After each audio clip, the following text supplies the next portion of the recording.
Dober večer vsem, dober večer Mojca, ker sva z Mojco novinarski kolegici, se bova nocoj tikali, jaz upam, da nama publika tega ne bo zamerila.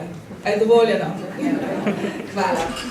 Mojca Širok, novinarka, urednica, voditeljica informativnih oddaj, dobra poznavalka razmer v Italiji, dolgoletna dopisnica iz Rima, iz Italije, in tudi Mojca Širok kot pisateljica, veliko razlogov, seveda, kot smo že slišali, povod je knjiga, ki jo imava na mizi, Pogodba, literarni prvenec.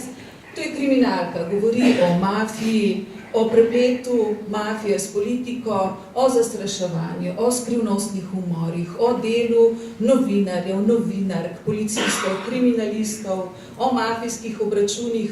Polno je, če smem reči, trupel, kar se spodobi za dobro kriminalko, ampak povod za dogajanje, ki se razpleta, prepleta, odpleta v knjigi, je pa resničen dogodek. In o tem dogodku si leta 2000 naredila dokumentarno oddajo. Gre za krut bombni napad, ki se je zgodil leta 1992 v Palermu, ko je Cosa Nostra obračunala s Falconem, z državnim tožilcem, ki je raziskoval prepletenost mafije in visoke državne politike. Mesec zatem so obračunali tudi z njegovim naslednikom oziroma z njegovim sodelavcem Borsellinom. Na ta dogodek se bova še vrnili, ampak najprej tole vprašanje. Pripoved v knjigi se začne s skrivnostnim umorom znanega odvetnika. Jaz si predstavljam, da si sedela v Rimu, pila kavo, brala časopis, črno kroniko in potem je prišlo do nekega klika, zapis, ki ti je sprožil radovednost in dal idejo, da nekako napišeš kriminalko. Je bilo tako ali ne? Se motim?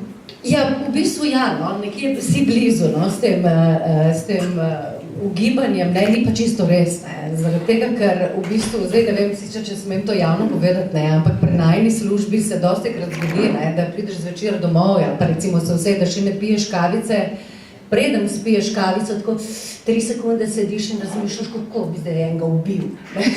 So te tako razjarli pri delu. In zdaj v bistvu je bil to eden glavnih razlogov. Ne? Zdaj, kako nekoga ubiti in se sprostiti in ne iti v zapor, oziroma kako bi to naredil enostavno nekaznovan. Ne? Tako da v bistvu na nek način, ko si govorila o teh truplih, sem se spomnila, da dejansko je zabavno ubijati in se sproščati, ampak na srečo samo na papirju. Pa še to povem, preden ti odgovorim, ker so obe iz iste hiše. Ko hodim zdaj po Sloveniji in predstavljam ta roman, upam, da ste ga, ne vem, bova videli, ne, da ne bova preveč povedali za tiste, ki ga morda še niste brali. Bralce najbolj zanima, če bo nadaljevanje in če bo nadaljevanje, ali se bo morda nadaljevanje dogajalo v Sloveniji, ne v Italiji. Ne?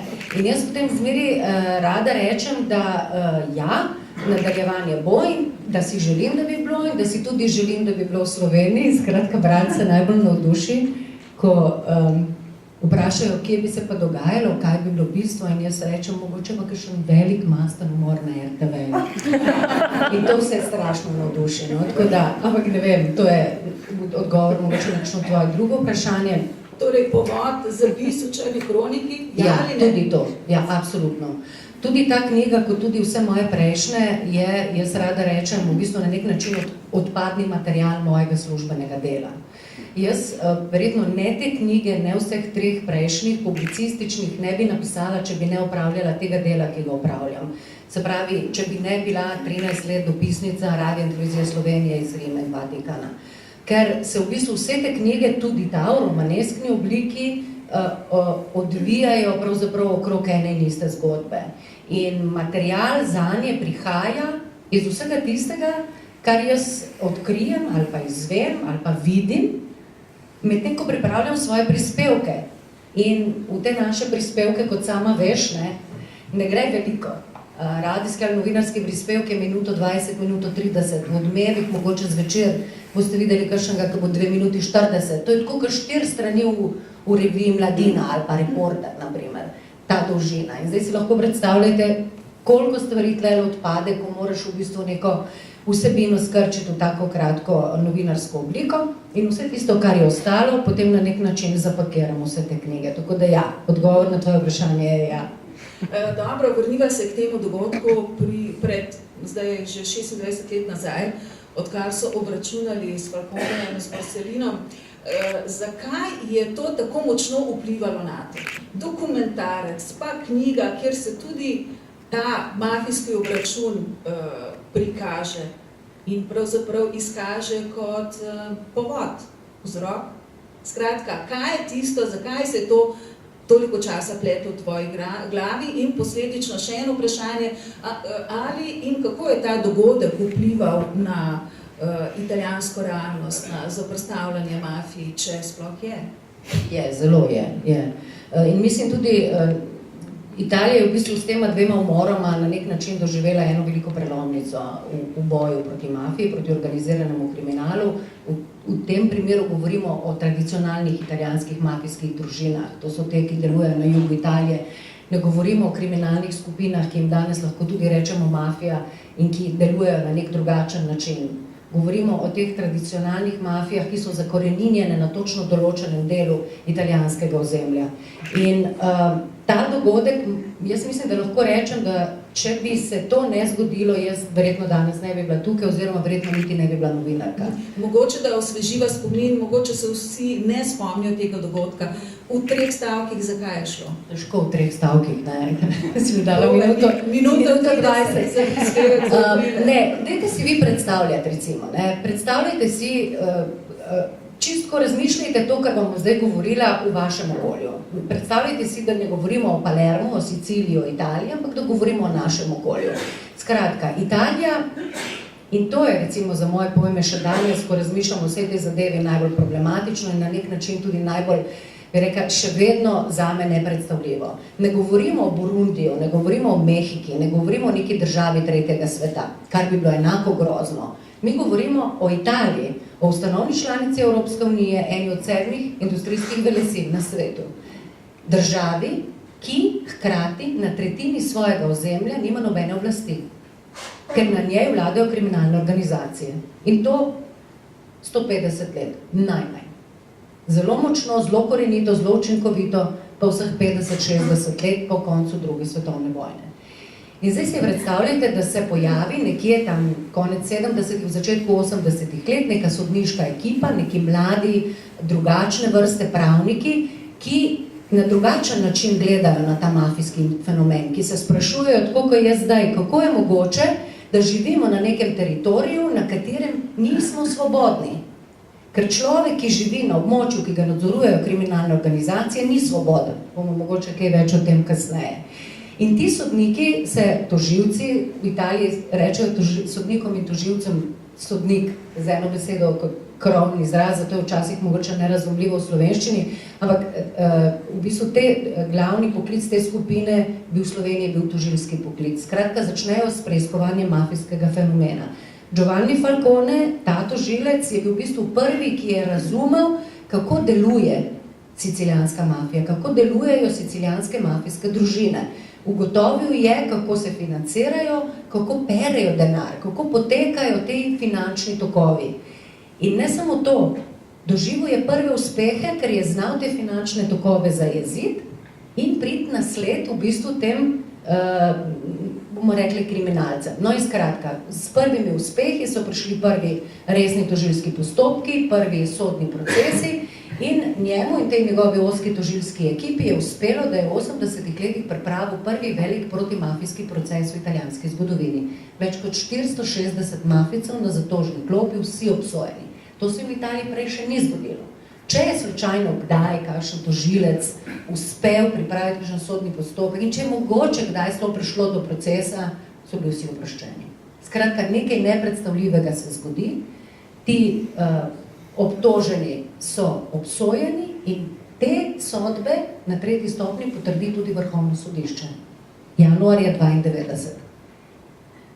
Maja, nevarno za mafijo. Januarja 92, zdaj zelo poenostavljam, ampak skratka, to je bil, to so danes pokazali vse nadaljne te preiskave in novinarske, tožilske, policijske, to je bil glavni razlog za to, kar bom zdaj povedala.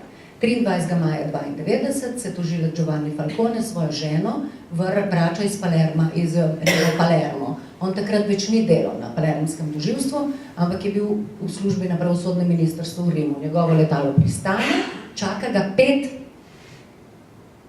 njegovih osebnih stražarjev v policijskem spremstvu in mislim, da še 3 ali 4 v nekih dodatnih vozilih.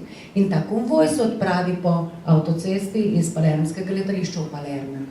Palermo nikoli ne pride, ker se na nekem delu avtoceste zgodi strašanska eksplozija, 500 kg potaknjenega tritola v kanalu pod avtocesto s proživcem iz Gmajne, Giovanni Brusca, nek predstavnik mafijske družine Corleončanov, sproži eksplozijo, umrejo vsi. Falcone, njegova žena in 5 mladih policistov iz njegovega spremstva. 2 meseca zatem, 19. julija, v podobno uničevalnem bombnem atentatu ubijajo še njegovega najboljšega prijatelja, najtesnejšega sodelavca in naslednika, Pavla Borsellina, tožilca, z avtomobilom bomba, ki so ga parkirali pod stanovanjski blok, v katerem živi njegova mama, kamor ta Borsellino prihaja vsako nedeljo na kosilo. Umre Borsellino in 5 njegovih osebnih varnostnikov, policistov, med njimi tudi ena ženska, punca. To so mladi ljudje. Jaz sem tam bila prvič tudi za ta dokumentarec in sem govorila z njegovo sestro, z Borsellinovo sestro, ki se je preselila v to stanovanje. Potem, ko je mama umrla, se je preselila v njeno stanovanje. To sem hotela reči, ona mi je takrat pripovedovala, da so ostanki človeških trupel našli še v 6. nadstropju, na pročelju višini 6. nadstropja te stavbe. Takoj sklenem in ti odgovorim, kako je to mogoče? Kako lahko ena država,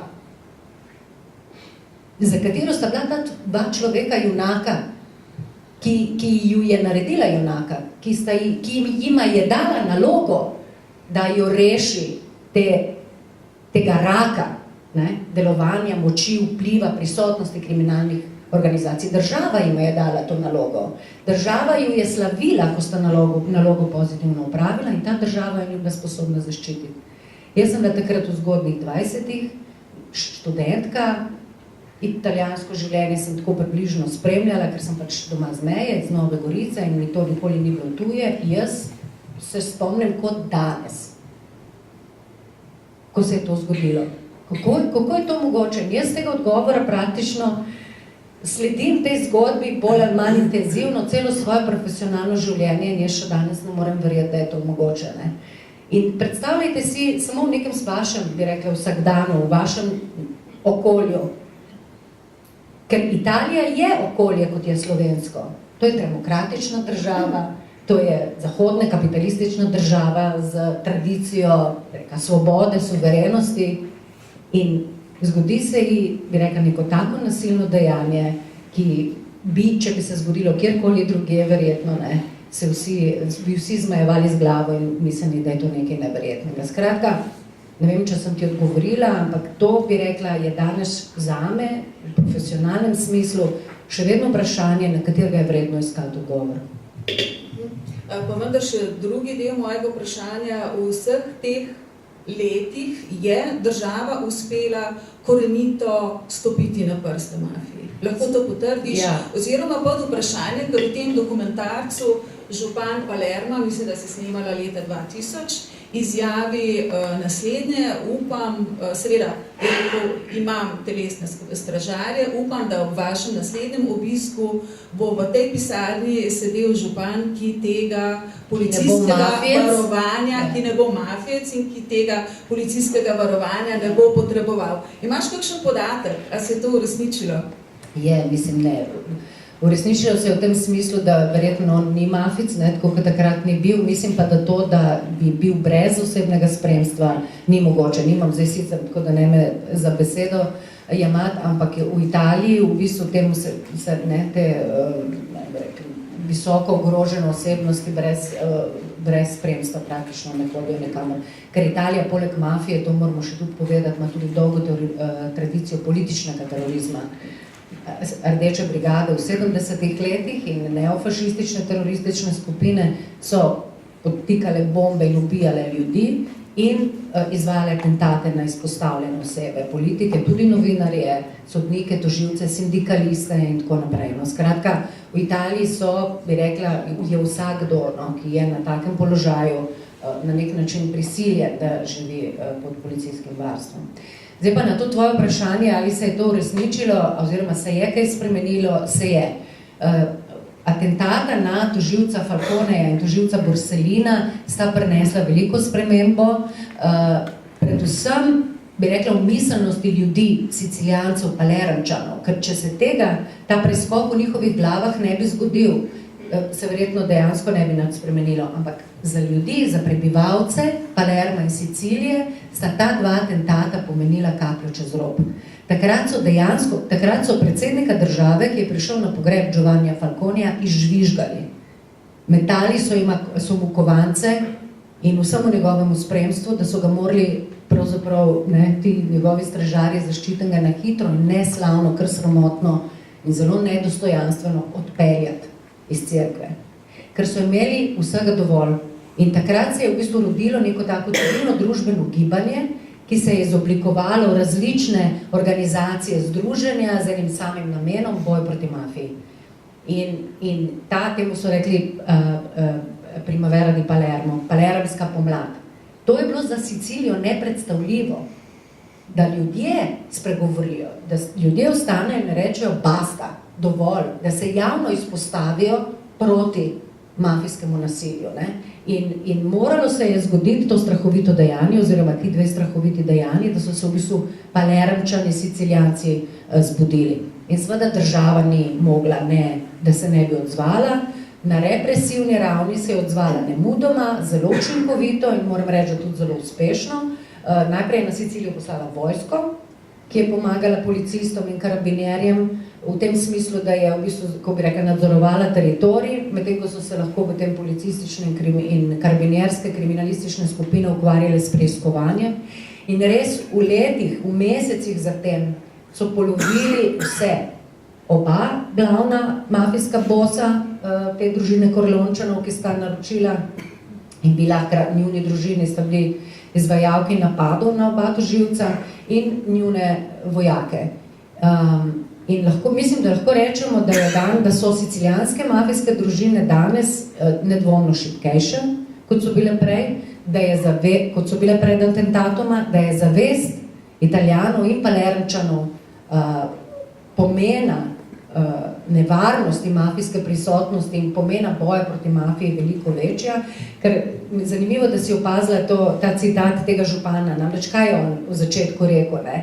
Je rekel, jaz sem se z njim pogovarjala, se pravi, 5-6 let po začetku te palermske pomladi, takrat že drugič, in je rekel, v 80-ih letih so na palermskem letališču pristajala letala, iz katerih so izstopali samo Palermčani, ki so se vračali domov, in tu in tam kakšen prestrašen ali vsega naveličan novinar, ki je prišel narediti prispevek o mafiji. Danes, pravi, je Palermo odprl svoja vrata, v Palermo so turisti, ljudje hodijo in pol je rekel to, kar ste rekla. Upam, da naslednjič, ko ste prišli, da bo župan ne bo mafic in mu ne bo treba več živeti v policijskem spremstvu. Ni se še zgodilo, ampak verjetno so na poti, da bi se... No, tukaj te moram vprašati, mogoče eno vprašanje, ki je malce izven konteksta, ampak najbrž niti ne, ko si omenila seveda turiste, tudi sama sem bila na Siciliji. Seveda, Sicilija velja za zibelko mafije, znano je, kako je bila pravzaprav država v državi, ampak Sicilija je tudi zelo pogosta turistična destinacija tudi Slovencev. Naprimer, ko smo mi bili lani tam, smo srečali zelo veliko Slovencev, ampak tudi sicer. To je seveda letala iz Trsta. Ampak človek pomisli, smo tukaj varni in nekako imaš občutek in tudi sami ljudje, s katerimi komuniciraš, ti dajo vedeti, da je Sicilija zelo turistično varna destinacija. To velja ali ne? Ja, absolutno, ker seveda nobena mafijska družina. Ko mi govorimo, ne govorimo, zdaj se mi dve ne pogovarjava o kriminalnih bandah, ne o nekem mikrokriminalu in nasilništvu. Medaj se pogovarjava o enem izjemno sofisticiranem načinu kriminalnega delovanja, ki ob vsem preiskovanju in raziskovanju verjetno noben od preiskovalcev še vedno točno ne ve, kako in kaj. Jaz sem se v vseh teh letih pač po službeni dolžnosti pogovarjala z veliko preiskovalci, policisti, tožilci, sodniki, tudi novinarji. In v bistvu kar skupna, bi rekla, poanta, ki so mi jo na koncu več ali manj vsi povedali, je ta, ne glede na to, kako se trudimo, ne glede na to, kako daleč pridemo, kako uspemo razumeti to delovanje, njihov kriminalni posel, način delovanja, strukturo, so vedno en korak pred nami. Vedno en korak. In recimo eden od teh tožilcev, ki ga večkrat citiram, tam je tudi na vprašanje, ko sem šla enkrat k njemu domov in je bilo to tako, da vam ne morem povedati, kako ta človek živi, ker, ne vem, bom naredila to digresijo, če smem, ne. Parkiraš avto, ga ne smeš tam pustiti, moraš iti pač nekam drugam, prideti peš, je policijska marica pred vhodom v poslopje, kjer on živi, ne. Potem greš v haustor, pač v vežo tega stanovanjskega bloka, imaš tam 2 ali 3 policiste, ta četrti ti odpre vrata v dvigalo in te že tam celega pregleda, se zrine s tabo v dvigalo, gre s tabo v pač to nadstropje, vrata ti odpre eden dvigala, še eden policist, še eden ti odpre vrata v stanovanje. In ko sem jaz takrat noter stopila, sem ga tako videla, brez rekelca, samo v kravati, tako je v kuhni stal, pri pultu, tako na hitro crkal eno kavico, mene so potem peljali v jedilnico, kjer sem se usedla in tam so bili še 3 policisti. In ko je pol prišel in se usedel in si tam pobralo tisti rekelci in kravato, sem rekla, se opravičujem, kaj vas lahko vprašam, kako se tako, kako morate tako že da je ločen, brez otrok, ne? Ker to je življenjska odločitev, ne? Ampak hočem reči nekako, kako to živite? Je rekel, kot da bi bil v hišnem priporu. Samo ne vem še, kaj sem zagrešil. Ti moraš biti, zakaj sem vam to povedala, ne? Da si znamo predstavljati, kakšno delo je to. Mislim, to ni delo, to ni služba, ne? To je način življenja, ne? Recimo, prostine, ampak midve so novinarke, ne? Recimo, ampak lej, imaš v Italiji kolege, veliko jih je tudi umrlo v preteklosti, ne? Prav za to zadnjo knjigo, no, Oblast brez obraza, sem tudi govorila z enim novinarskim kolegom, ki živi pod policijskim varstvom, ker so pač najprej prestregli ki so dobili indice policisti, da pač ga nameravajo odstraniti zaradi njegovega pisanja, pa smo mu potaknili bombo pod avtomobil, ki sicer ni eksplodirala, ker so jo pravočasno odkrili, ampak neposredno ogroženi. No, on ima hčerko približno takrat, mislim, enako staro kot je moja, no, takrat je imela 3-4 leta. Midva so takole sedela in se pogovarjala, njemu je, ne pretiravam, na 3 minute pipnil telefon, ker mu je žena pošiljala SMS-e, kje si, kam greš, je v redu, vse v redu. Razumete, kaj hočem povedati? Pa ne zato, ker je žena zatežena, ne? On mi je to bolj razložil. Je rekel, midva se skozi kontrolirava, ker to je taka psihoza, to je tak pritisk, to je taka groza in tako blag nad tabo, da ti ne moreš živeti nekega normalnega življenja. Ampak on je novinar, ne? Nek čist navaden novinar, ki je pač sledil nekim novinarskim zgodbam v Palermu, javna naročila levo, desno in pač napisal stvari, za katere je vedel, da jih mora napisati in zdaj to pač plačuje z nekim takim načinom življenja. Ne? Tako da, zdaj sem seveda pozabila, kaj sem hodila z vsemi temi digresijami. Seveda, se bom navezala, govorila si že o tem, kako se mafija prilagaja. Ravno pred nekaj dnevi smo prebrali informacijo, da je italijanska policija uspešno akcijo izvedla, aretirala 68 mafijskih osumljencev, ki so se ukvarjali z nezakonitimi spletnimi stavami, služili milijone evrov. Ta izraz mafija, to seveda vemo vsi, je tudi generičen izraz za nek vzporedni svet, za delovanje mimo nekih demokratičnih načel. V čem je večnost mafije in ali dejansko je večna, je neukrotljiva, je večnost v tem, da se vedno znova posodobi in je korak pred, kot si rekla, tožilcem, ali mogoče en del odgovora tiči tudi v tem, da se vedno znova naveže na visoko politiko. Skratka, kako je s to povezavo? To, kar ti govoriš, to so bi rekla na nek način vse sredstva. Ne? Bistvo je pomoči. Zakaj se to dogaja? Iz želje po oblasti. Želje po oblasti, želje po nadvladi in želje pomoči.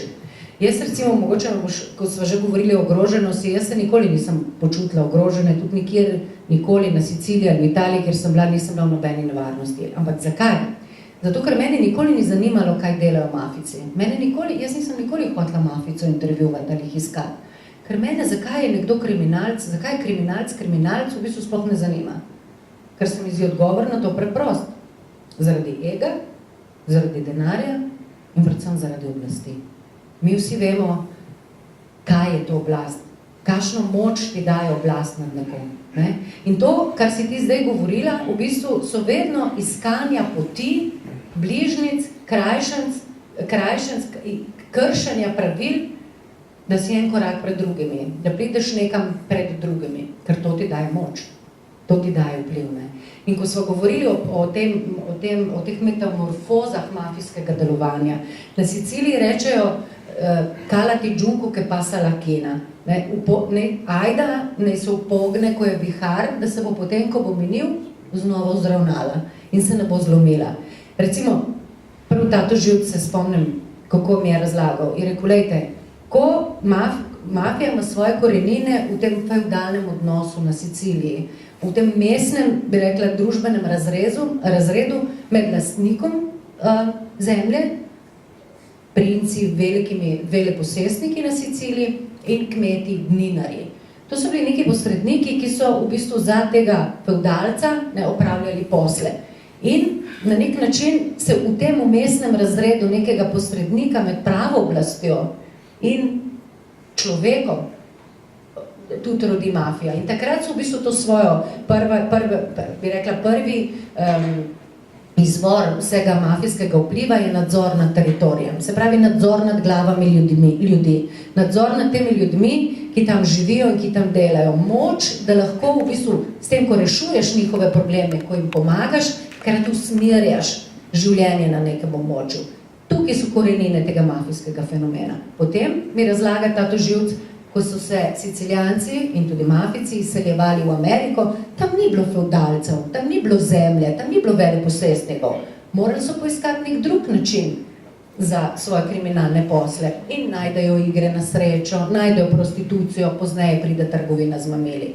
Da ne bom hodila vse leta in leta. Danes, kje je danes srž v bistvu mafijskega denarja? To niso več samo tista gola in izključno kriminalna dejanja, kot taka sem jih zdaj naštela. V prvi vrsti so javna naročila, posli z državo, javna naročila v gradbeništvu, zlata jama za sicilijanske mafijske družine od konca druge svetovne vojne naprej, ko so na Siciliji gradili, in danes predvsem javna naročila v zdravstvu. Sliši se znamo, ne? Da ne bomo, zdaj govorimo o Italiji, da ne bomo bilo za besedo. Hočem povedati, leta 2011, ko je Berlusconi končno moral z oblasti, sem delala še eno dokumentarno oddajo o Italiji in med drugim sem obiskala tudi enega od najzvestejših Berlusconijevih polkovnikov, ime mu je Roberto Formigoni, politik, katoliški politik, ki je bil takrat guverner dežele Lombardije, najbogatejša, najbolj severna italijanska dežela, glavno mesto Milano. In so se dobila v tem velikem nabotičniku, kjer ima sedež ta deželna oblast in tako, in mi razlagate zadeve, javno naročilo v zdravstvu. V Italiji je namreč zdravstvo v veliki meri strošek prav dežel. 80% deželnih proračunov gre za zdravstvo. Italija ima 20 dežel, ne? Sicilija je ena dežela, Sardinija, Lombardija in tako naprej. In je rekel, kako je mogoče, da ena in ista injekcija, istega proizvajalca, enaka injekcija, enako velika, v Lombardiji stane 1 evro, na Siciliji pa 5 evrov. No, s podobnimi vprašanji se ukvarjamo tudi pri nas v Sloveniji. Mojca, omenila si že Silvija, a ne? Jaz sem vedela, da ne bova ga mogli preskočiti. Zdaj vsi pogrešamo, veš. Po izvolitvi Donalda Trumpa se nam konca po Berlusconiju, po mojem. Mislim, govorimo o političnem slogu, seveda, nič drugega. No, ne vem, zanima me, ali si ogledala film, ki so ga prikazali na Lifu, oni. Ta film ni igrani dokumentarec, ampak izriše portret, način delovanja Berlusconija, ljudi okoli njega. In ta film zame je bil zanimiv. Berlusconi, ti si ga srečala, zdaj ima, mislim, da 82 let. Isti letnik je kot papež Frančišek, je 3 mesece starejši, 36-letnik, se pravi, koliko je bil star. Zdaj je bil 29. septembra 82 let. Je politično mrtev, zdaj se nekako ukvarja z nogometom, beremo, ne, kupuje nogometne, oziroma kupuje... Nogomet je njegova prva in edina ljubezen. Strast, ja, tudi. In poslovna panoga, seveda tudi. Kaj pa politika? In če govoriva o mafiji, kaj lahko v tem kontekstu rečeva o Berlusconiju? V bistvu neposrednih povezav težko, no? Vsi tožilski postopki, v katere je bil vpleten zaradi suma sodelovanja z mafijo, so bili uvrženi, v bistvu zaradi, pač mislim, da niso niti prišli do te procesne faze. Je pa ta njegov najtesnejši sodelavec, s katerim je ustanovil svoje podjetje konec 70. do začetku 80. let, ki je bil dolga leta njegov najvišji, je upravljal ta njegova podjetja Fininvest. Človek, ki mu je v bistvu naredil stranko leta 92, bil obsojen na dosmrtno ječo zaradi sodelovanja z mafijo. Tako da, v bistvu, tako je, ne? Zdaj, da bi bil kdaj Silvio Berlusconi neposredno povezan s sicilijanskimi mafijskimi družinami ali kdajkoli z njimi sodeloval ali deloval v njihovem interesu, ko je bil na oblasti, jaz mislim, da to ne drži, oziroma vsaj nimam nobenih podatkov o tem, kaj šele dokazal. Vendar je izvor njegovega denarja, s katerim je začel ta svoja podjetja, predvsem televizij, najprej gradbene posle, ker kot vemo, Berlusconi je začel kot gradbenik, ne? Koliko jih imamo mi tu? Ful. Milano Due je zgradil eno sosesko v Milano, to je bil njegov prvi poslovni uspeh. Zdaj, zato je bilo treba kar nekaj začetnega kapitala. Njegov oče je delal v banki, ampak ni bil na šalterju, ampak ni bil tudi direktor banke. Drugega denarja ni imel, ampak je pridobil investitorje, s katerimi se je podal v ta prva dva svoja velika nepremičninska posla, ki sta uspela in je potem, ker je zelo nadarjen, verjetno z razliko Donalda Trumpa, ki je dobil podarjeno premoženje, Berlusconi si ga je sam ustvaril. In tudi ta njegova ideja v bistvu televizijskih postaj in to, kako se je izognil sam italijanskim zakonom in medijski zakonodaji, da jih je lahko gradil. Zato moraš ne biti samo prebrisan in zvit, ampak verjetno tudi pameten. Ampak kakorkoli, izvor tega njegovega denarja ostaja še danes nepojasnen. On pravi, da mu ga je dal oče, moj dal tati in prijateljčki. In da je mu prešparano, ker je na faksu, skratka, je pa dejansko Marcello Dell'Utri, ta njegov najtesnejši sodelavec, bil pač pravnomočno obsojen zaradi sodelovanja z mafijo. On je sicilijanec, pravnik iz Sicilije, rojen v Palermu in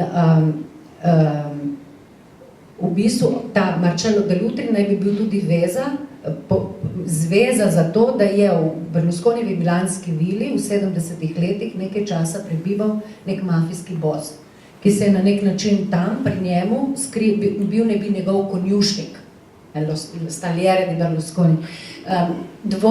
Dva razloga naj bi bila za to, da je ta človek tam živel. In to je v bistvu edina najbolj neposredna, bi rekli, veza med njim, njegovim življenjem, Berlusconijevim in sicilijanskimi mafijskimi družinami. Prvi razlog je bil tak, da se je skrival na nek način, pred oblastmi, seveda, ne.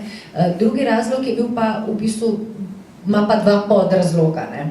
Prvi naj bi bil ta, ker so v tistem času, kot sem že prej omenila, teroristične skupine in druge kriminalne bande v Italiji ugrabljale bogataše oziroma njihove otroke v zameno za visoke podkupnine in naj bi bil torej na nek način varnostnik, ne, seveda si ne bi nihče upal ugrabiti Berlusconijevih majhnih otrok, takrat z njegovo drugo ženo, ali pa tudi ta starejših dveh, če ima mafica v hiši. Drugi podrazlog, tako neimenovani veri, ne bi bil pa ta, da so ga nastavili zato, da je pazil na investicijo. Ne vem. Skratka, tega človeka je pa Berlusconi pripeljal ta Marcello Dell'Utri, ki danes sedi, čeprav je že tudi kar čez 80, zaradi pravnomočne sodbe, zaradi sodelovanja z mafijo. Nisi odgovorila, pri 82 letih Silvio Berlusconi s črnimi lasmi, politično mrtev, ne? Ja, mislim, tako, ne. Berlusconi je znamenit politični zombi. Zombi v smislu, da vsakič, ko ga pokopljamo, vstane od mrtvih. Ne. Berlusconija smo res že neštetokrat, vsaj že jaz, recimo, v profesionalnem smislu, ne, politično pokopala. Prvič, seveda leta 94, ne, ko je prvič moral z oblasti po komaj 7 mesecih vladanja in se je vrnil čez 3 leta zmagovito močnejši kot prej. In je potem spet moral, ne, poklapano in osramočeno zapustiti oblast. In zaradi tudi nesposobnosti nasprotnikov leve sredine in vseh drugih, ne, se spet zmagovito leta 2008 nazadnje vrnil, zavihtel na oblast. Ne. In jaz mislim, da on osebno, in zdaj odgovarjam na tvoje vprašanje, se opravičujem za vse ovinkarjenja, seveda ne more, tudi nima več te energije, niti te želje. Mislim pa, da se v Italiji v tem trenutku, in to je nekaj, za kar sem mislila, da nikoli v življenju ne bom javno izjavila, marsikomu kolca, tudi po njegovi politiki, kolikor recimo, da je bila zgrešena in v veliki meri napačna oziroma neprimerna, odvisno na kateri strani ste, ne, seveda. Ker je na nek način vseeno zagotavljala neko institucionalno, vsaj približno spoštovanje. Ne. To, kar bi se lahko, se ne dogaja, ampak kamor bi se lahko v prihodnje usmerila italijanska politika, pa tudi politika še katerekoli druge države, je pa daleč od tega. Pa vendar, a lahko z nami podeliš nek osebni vtis, ti si njega srečala, z njim si naredila pogovor. Kakšen vtis je naredil nate? Berlusconi je izjemno karizmatičen človek. Tega ne more, tudi ne bi moral biti drugačen. Nekdo ne more biti tako uspešen, če nima nekih osebnostnih tudi lastnosti, ki, bi rekla, ugajajo ljudem oziroma ki razumejo ljudi. Jaz mislim, da je ključ tega Berlusconijevega čara in uspeha v tem, da ima on dejansko rad ljudi. Ene bolj drugih, ampak njega zanimajo ljudje do neke mere. On izjemno rad ugaja. Ima izjemno rad, da ga ljudje častijo, da ga cenijo, ima rad, da je v središču pozornosti. In da bi to dosegel, se zelo potrudi. In to v bistvu na nek način, kako bi rekla, ustvarja neko energijo, ki privlači ljudi. Ne. To je na nek način, bi rekla, zelo na hitro Berlusconi. Ne. Izjemno spreden v teh medčloveških odnosih, je politično nekorekten, seveda, ne, gentleman, če se tako lahko reče, stare šole, ne. Ampak človek, ki je rad med ljudmi, ki razume ljudi, na nek način v smislu, razume tisto lastnost ljudi, ki jo ima sam, in to je, da je vsakemu všeč, če je všeč. Ne? On deli pohvale, deli nasmeške, deli komplimente in na tak način pridobiva ljudi. V bistvu, zdaj, če bi bila hotlet negativna, bi rekla, da krošnjari, ne? Da mešetari, da ne? Kako je že ta beseda, da je šmeker. Ne? Ampak v bistvu, kako bi rekla, ne, to... Film ga očitno dobro izriše. Ja, je pa dejstvo, da Berlusconi hkrati predstavlja močen oblast, ne, in povsod, verjetno v vsaki družbi, ampak v italijanski, ko sem jo lahko dolga leta poblizu opazovala, še posebej. Vi ne morete verjeti, kakšne te magnetne valove okrog sebe oddaja nek človek, ki ima oblast, ki ima moč. Recimo, zdaj smo mi imeli lokalne volitve. Ne. Jaz sem bila v enem obdobju prav v Palermo pred tamkajšnjimi lokalnimi volitvami na sedežu Berlusconijeve stranke, spravi mestni odbor Forza Italija v Palermo. Mislim, to ga ni filma, ki bi to lahko recimo na tak način uprizoril. Na dan, se pravi, večer je že bil, ne, ko so zaključevali kandidatne liste. Ma to je bilo milijarda ljudi, ki so stali tam, da bi nikoli ne veš, a bo nekakšen, ki ga poznajo, prišel na listo, mogoče so imeli svoje želje, da pridejo na listo, so hoteli preveriti, če je bratranc na listi, ne? In tam sedijo ti člani mestnega odbora Forza Italije z pokrajinskim šefom in vsakič, ko se je šel, je kdo odprl vrata, da je šel na WC ali pa ne vem, ven na čik ali pa nekaj kupiti, vsa ta množica, ki je zunaj sta, Karlo, čačo. To je bilo tako naelektreno zračje, kaj so želeli s tem, pač sam povedz. Opozoriti Ja, smo zmenjeni, veš. In to, mislim, tega pri nas pač ne vidite, ne? Čeprav se dogaja, ampak ne verjamem jaz, da bi zdaj tele krančanje, ne, bi, ne vem, LMŠ sestavljala kandidatne liste, tam se tako drenjali pred vrati in čau, sem tukaj, ali karkoli, ne. Mi imamo pač drugačen način, drugačno kulturo, na drugačen način se manifestira, ne. Ampak, če si hočem reči, v Italiji je to tako, ne, in Berlusconi je pač ta posebljen, bi rekla, ne, način nekega, ne vem, življenja, delovanja, tudi političnega delovanja. Ne. In to, da je pač bogat in slaven, ne, je na koncu, bi rekel, ves šarem in vsa ta njegova spretnost mu ne bi nič pomagala, ne, če bi ne sedel na tem kupu denarja, ki mu daje oblast. Omeniva še preostale knjige, Oblast brez obraza, prva, ki je govorila o italijanski mafiji, potem Zadnji rimski cesar, o Berlusconiju, ki so ga kar obdelali, od Benedikta do Frančiška, odstop papeža Benedikta in ustoličenje novega papeža Frančiška, ampak vendarle v vseh knjigih, pogodbi, mafija. Zdaj, na koncu si rečeš kot bralec, očitno je mafija večna. Tukaj se ne da narediti ničesar. Seveda si bo vsak sam interpretiral konec, vsak, ki bo prebral to knjigo. Recimo, no? Ampak zanima me, kako si pisala to knjigo. Si imela začetek, konec in potem je nastajalo vse vmes, na kakšen način in kako hitro od ideje do izida knjige? V bistvu, tega tudi verjetno ne bi smela javno povedati, ne. Zelo hitro. Snemajo. Ja. Zelo hitro nastajala je pa lej, ne. V bistvu, vse sem od leta 92 verjetno, ne. Napisana je bila pa zelo hitro, ne. Se veš, to smo mi novinarji, meljemo, napišemo pa hitro, ne. To na koncu je, hočem reči, to je za nas, ko se piše, je zadeva že končana, ker vemo, kaj moramo napisati. V bistvu je bilo res eno veliko naključje. No. Jaz sem te 3 knjige, ki si jih omenila, napisala zato, ker sem je, koliko sem na začetku omenila, nabralo ogromno enega materijala, s katerim nisem imela kam. Jaz sem v bistvu tudi tak človek, ker sem verjetno zdaj na nek način razkrila, ne, v teh svojih digresijah in dolgih odgovorih, ker zelo na široko uživam, če zelo na dolgo in široko nakladam in razkladam. In jaz sem v bistvu tudi svojo novinarsko pot začela na tedniku. Se pravi, niti ne na dnevnem časopisu, ampak na reviji. In ko sem jaz prišla na televizijo v službo, je bilo to zame ena neskončna muka. In jaz sem rabila leta in leta, da sem se privadila temu, bi rekla, novinarskemu žanru, se pravi, kratkemu, jedrnatemu. Zakaj to govorim? Ker v bistvu način mojega novinarskega dela se pa ni spremenil. Da vam ponazorim, ker mogoče vas tudi zanima, kako nastaja en tak novinarski prispev. Da ti narediš tisto minuto 30 za dnevnik, ali pa za radio, ali pa 2 minuti 40 za Odmeve. Ti moraš intervjuvati 2 ali 3 ljudi, ne?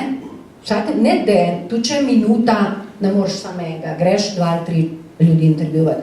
Zdaj, tudi če veš, da boš od vsega dal 20 sekund odgovora ali pa 15 sekund, ti se s tem človekom ne moreš pogovarjati 15 sekund, ne?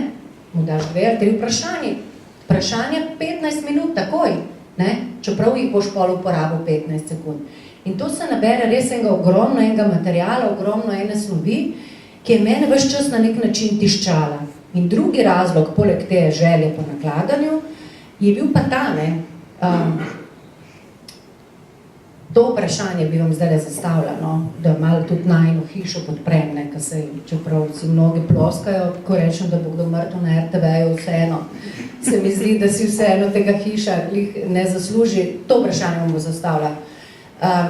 Ko sem jaz šla v Rim prvič za dopisnico Radio-televizija Slovenija iz Rima in Vatikana, nas je bilo v Rimu 6 slovenskih novinarjev. Se pravi, 6 slovenskih medijev je plačevalo svojega človeka v Rimu, da od tam poroča slovenskim bralcem, poslušalcem, gledalcem o dogajanju v Italiji. Sem na jaz, z RTV, ker sem nasledila Jureta Pengova, je bil Tone Hočever z Dela, je bil Andrej Mravlje z Dnevnika, je bila Jerca Kos za Pop TV, je bila ena mlajša kolegica, ki je bila ali pa ni bila, skratka, za Slovensko tiskovno agencijo, in je bil kolega z Primorskega Dnevnika iz Trsta, ki je prehajal za vse večje zadeve. Koliko, in zdaj je tukaj vprašanje, koliko mislite, jih je bilo leta 2016, ko sem jaz zapuščala Rim, oziroma koliko jih je danes? Jaz vem. Eden. Dopisnik RTV Slovenija. Zato, ker je samo še RTV Slovenija tista medijska hiša v tej državi, ki ima denar in uredniško odločitev, da ima svojega človeka v Rimu. Ko se je Tone Hočevar upokojil, so sicer oni imeli na Delu resen namen, da potom vem, ne bom zdaj o imenih, ampak zagotovo vem, da so imeli resen namen, da pošljajo naslednika. Do enega momenta, verjetno, ko so potegnili črto od spodi in so videli, kakšne so te številke. In ga ni bilo več naslednika Tone Hočevarja. Jerca Kos mi dovoljuje, da uporabljam to njeno zgodbo, brez imen in vsega, ampak jaz sem dobila njeno dovoljenje. Nekega jutra, nedavno, ne bomo detajljev, zazvoni telefon, jo kliče šef, je rekla, živijo, tebe pa že dolgo nisem slišala, kaj bo dobrega? In je rekel, se bojim, da prav nič dobrega. In so pač ukinili njeno delovno mesto, pa takrat še Zagreb in tako naprej. No, skratka, da ne bom dolgo vezla. In prav posebej ta tretja knjiga, ko se zgodi eden najbolj prelomnih, če ne najbolj prelomen trenutek v zgodovini Rimsko-katoliške cerkve. Papež odstopi. In potem zvolijo, ne samo to, za njegovega naslednika zvolijo še enega iz Argentine, z konca sveta, tega posebnega človeka. Sem tam samo jaz. Edina, bi rekla, iz našega poklica, edina slovenska novinarka, ki ima ta privilegij, da lahko z prve roke neposredno spremlja v bistvu to zgodovinsko dogajanje v Rimski katoliški cerkvi, sem jaz. In da skratim, na nek način je bil to pol zame, v bistvu bi rekla, nek občutek tudi odgovornosti oziroma rečemo dolžnosti, da vse tisto, kar sem tako ali tako pridobila s svojim delom, dam še v neko drugo obliko, ker sem pač že imela priložnost, da to lahko spremljam. In zdaj so pred odgovoru na tvoje vprašanje.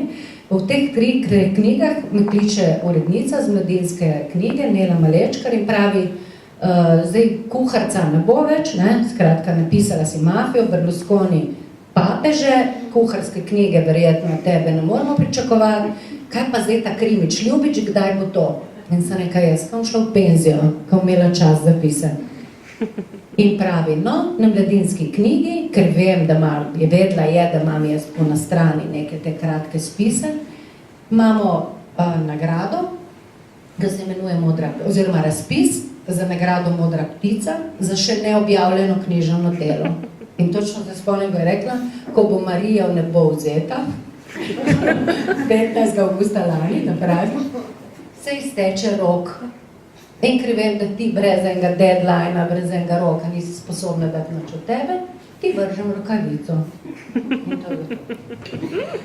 Mojca in tudi prijela si to nagrado, za katero ti čestitam, res kapo dol pri vsem tem delu, še pisateljevanje in ne kar tako uspešno nagrajeno. Pa še ta knjiga je doživela že 3. izdajo. Kako si to razlagaš? Veliko hodiš okoli po knjižnicah, skratka, knjiga je razgrabljena, menda je vrsta tukaj v Kranju za to knjigo. Kako si to razlagaš? Jaz, to, kar si ti rekla, ne, a veš, v bistvu, ta knjiga sicer, ko si govorila o sporednih svetovih, ne, to je univerzalna tema. Ta knjiga sicer govori o točno določenih ljudeh na nekem točno določenem geografskem mestu, se pravi v Rimu, Palermu, v Italiji, ampak teme, o katerih govori, so univerzalne. Jaz, bolj kot kriminalka, jaz rada rečem, da je to politični thriller, ki bi sam ta imena zamenjal, ne, bi se lahko dogajal kjerkoli. Jaz si to tako odgovarjam. Sicer ti pa moram reči, da ali mi verjamete ali pa ne, jaz sem bila, še vedno sem zelo presenečena, no, zaradi tega v bistvu rekla hipnega in velikega uspeha, ki ga je pri bralcih doživel ta roman.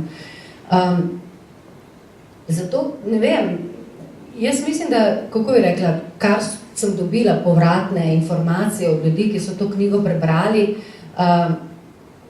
lahko jo preslikavajo v svojo realnost, se pravi, zamenjajo imena, mehanizmi delovanja, medčloveški odnosi, cilji, porazi, čustva, so povsod enaka, no. Ne samo v Italiji, v kateri kjer se ta knjiga dogaja. Pa vendar takole osebno, intimno pogrešaš Rim? Ne. V bistvu ja in ne, no. Pogrešam ga zato, ker je pač to en velik del mojega življenja. Jaz sem po mojem najdaljši del, bi rekla, svojega odraslega življenja preživela v Rimu 13 let. V profesionalnem smislu niti približno, ker se mi zdi, da bi zdaj lih samo sebe verjetno pokončala, in to ne v literarnem smislu, če bi morala pokrivati še eno italijansko vlado in ker je pač seveda za vsakega novinarja, bi rekla, dost, ne, na neki točki rabiš nek nov izziv, neke druge teme, ne. In tudi ne v tem, bi rekla, nekem logističnem vidiku, ne, Rim je prečudovito mesto, kdorkoli je tam bil, ve, da takega mesta pač v Evropi ni, tudi druge na svetu ni, to je muzej na prostem, to je, bi rekla, neka dejansko zgodovina na ulicah in pločnikih, ki se vam odvija pred očmi, za sodobno življenje, sodobnega človeka, ne, je pa izjemno naporno, tako da v bistvu tega ne pogrešam. Pogrešam ljudi, prijatelje, nekdanje sodelavce, tudi ta način življenja mogoče, kar pa najbolj pogrešam, ne, in seveda to je totalno predvidljivo, je pa klima. Ne, hrana niti ne, tudi hrana, ampak v glavnem klima. Predno dava priložnost še najni publiki, da ti zastavi kakšno vprašanje. Imam še jaz zadnje vprašanje. Koliko strani nadaljevanja si že napisala? Kje se dogaja? To sem preslišala. Nič. Ampak se veš, ne, ko se začne pisati, pol to ni, pol je to stvar enega tedna, dveh, nekaj sem se pretirala. Noč, v bistvu. Ne, tako, na tej, bi rekla, miselni, idejni ravni se marsikaj dogaja. Bom nekaj povedala, ne bo na RTV-ju. Bi z veseljem na RTV-ju sem ne bi mogla skriti, ne, pa ne bi mogla biti več tam v službi, ne. Tako me hecajo včasih, kako ga srečam, do koga boš si bil, kjer ga si že zbrala, koga boš ubila. Sem nekaj, daj mi mere, ko boš ti naslednji. Ne, jaz sem svojo novinarsko pot v bistvu začela z enim drugim škandalom. V začetku 90-ih let, ne vem, če se boste spomnili, afera Hit. In jaz sem v bistvu takrat doživela tudi nek svoj novinarski preboj, ko sem takrat za revijo Mladina, kjer sem delala, intervjuvala beneškega tožilca, ki je preiskoval tudi med drugim prisotnost sicilijanskih mafijskih družin in druge italijanske, širše italijanske mafije v posojilnicah portoroškega kazinoja. In? Sam to bom rekla. No, on je to dokazal, seveda, ja, vsi vemo, da je to, saj to ni pač nobena skrivnost, ne, to je bilo takrat, mislim, tudi sodno dokazano, ne, da so pač italijanske kriminalne skupine, se ve se, kaj so posojilnice, ne, jaz ne vem, mislim, da tega danes ni, to je nezakonito, ampak v tistih časih je to obstajalo. Ob kazinojih so določene skupine ljudi, ki imajo na voljo gotovino. da igralci, ko jim zmanjka denarja, bi si pa še želeli igrati, da jim ni treba daleč, no, skratka.